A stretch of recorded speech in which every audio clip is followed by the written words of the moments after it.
Public school आवरळा. आज मी तुमच्या समोर उत्तम नागरिक घडवण्यास संस्कारांची भूमिका या विषयावर माझे परखड विचार मांडणार आहे. मित्रांनो, आज आपण विज्ञानाच्या युगात राहतोय. आपण चंद्रावर गेलो, मंगळावर पोहोचलो, तंत्रज्ञानाने जग जवळ आले. पण एक प्रश्न आजही आपल्याला सतावतोय, तो म्हणजे आपण एक माणूस म्हणून आणि एक नागरिक म्हणून किती प्रगत झालो आहोत. मुळात संस्कार म्हणजे काय? साध्या भाषेत सांगायचे तर एखाद्या कच्च्या दगडाला चिमणी आतड्याचे घाव घालून जशी देवाची सुंदर मूर्ती घडवली जाते, तसेच एखाद्या बालकावर विचारांचे जे संस्कार केले जातात त्यातून एक उत्तम नागरिक घडतो. उत्तम नागरिक घडवण्याची पहिली प्रयोगशाळा म्हणजे आपले घर. आई वडील ज्या मुलांसमोर सत्याने वागतात, कष्टाची किंमत सांगतात, त्या त्या मुलाला प्रामाणिकपणाचे वेगळे धडे द्यावे लागत नाही. त्यानंतर येते ती आपली शाळा. छत्रपती शिवाजी महाराजांना जिजाऊंनी दिलेल्या संस्कारांमुळे स्वराज्याला एक आदर्श राजा आणि प्रजेला एक रक्षक मिळाला. जर जिजाऊंनी स्वराज्याचे संस्कार दिले नसते तर इतिहासाचे पानच वेगळे असते. एक उत्तम नागरिक होण्यासाठी कोणत्या गुणांची गरज असते? शिस्त आणि जबाबदारी. संस्कार आपल्याला शिकवतात की रस्ता आपला आहे, तो घाण करू नये, ही देशाची आहे, ती वाया घालू नये, ही सार्वजनिक मालमत्ता आपली आहे, ही जाणीव म्हणजे संस्कार. संवेदनशीलता. आजच्या जगात माणुसकी हरवत चाललेली आहे. रस्त्यावर अपघात झाल्यावर व्हिडिओ काढण्याऐवजी पीडिताला रुग्णालयात नेण्यासाठी पुढे येणारा हात हा सुसंस्कृत असतो. स्त्री सन्मान. ज्या देशात स्त्रियांचा आदर केला जातो तिथे संस्कृती टिकते. स्त्रियांकडे बघण्याचा निकोप दृष्टिकोन हा केवळ संस्कारातूनच येऊ शकतो. आजची तरुण पिढी व्यसनाच्या आहारी जात आहे, जसं की आपल्या स्पर्धेचा तिसरा विषय देखील आहे. अशा वेळी संस्कारांची कवचच आपल्याला वाचवू शकते. काय करावे यापेक्षा काय करू नये याची समज म्हणजे संस्कार. ज्याला स्वतःच्या आई वडिलांच्या कष्टाचे संस्कार आहेत, तो तरुण कधीही चुकीच्या मार्गाला लागणार नाही. तो स्वतःचे करिअर घडवेल आणि देशाच्या प्रगतीत हातभार लावेल.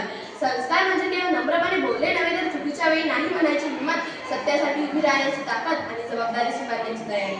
संस्कार असतील तर माणूस शिकलेला असतो, पण तो समाजाला घडवत नाही. कधी कधी तो समाज बिघडवतो. घर संस्कारांची पहिली शाळा. मित्रांनो, संस्कारांची सुरुवात शाळेत नाही ती घरात होते. आईने शिकवलेली प्रार्थना, वडिलांनी दाखवलेली प्रामाणिक मेहनत आणि घरातील संवाद हे संस्कार आयुष्यभर साथ देतात. आजही लक्षात ठेवा, आई वडिलांचा आदर करणारा मुलगा कधीही देशाचा अपमान करत नाही, मित्रांनो, आज शाळा ही केवळ गुणांची फॅक्टरी नाही, ती संस्कारांची प्रयोगशाळा आहे. शाळेत आपण शिकतो वेळेचे महत्त्व, शिस्त, संघभावना, नियम पाळणे. गुरुजनांचे शब्द नाही तर त्यांचे आचरण आपल्या मनावर खोल ठसवून घडते. म्हणूनच म्हणतात, विद्यार्थी घडला तर राष्ट्र घडते. मित्रांनो, आज आपण पाहतोय भ्रष्टाचार, गुन्हेगारी, व्यसनाधीनता यामागे एकच कारण आहे, संस्कारांची कमतरता. कायदा भीतीने पाळला जातो, पण संस्कार मनातून पाळले जातात. संस्कार असलेला नागरिक कचराही रस्त्यावर टाकत नाही आणि मतदानाचे हक्क विसरत नाही. संस्कार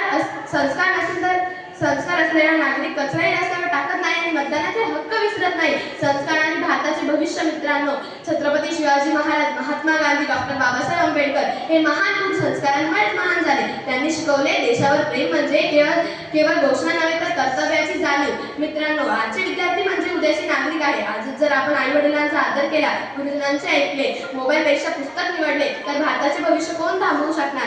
शेवटी मला एवढेच म्हणायचे आहे की केवळ पदव्या मिळून कोणी उत्तम नागरिक होत नाही. जर पदवीधरांकडे संस्कार नसतील तर तो समाज अधिक धोकादायक बनतो. कारण सुशिक्षित माणूस जेव्हा भ्रष्टाचार करतो तेव्हा तो देशाचे जास्त नुकसान करतो. म्हणून मित्रांनो, जर आपल्याला भारताला पुन्हा एकदा विश्वगुरू बनवायचे असेल तर आपल्याला केवळ स्मार्ट सिटी नको, तर आपल्याला स्मार्ट आणि सुसंस्कृत नागरिक हवे आहेत. शेवटी जाता एवढेच म्हणेन, संस्कारांची निशिदोरी आयुष्याचा आधार आहे. सुसंस्कृत नागरिकच या देशाचा खरा शिल्पकार आहे. एवढे बोलून मी माझे भाषण संपवते. जय हिंद, जय महाराष्ट्र.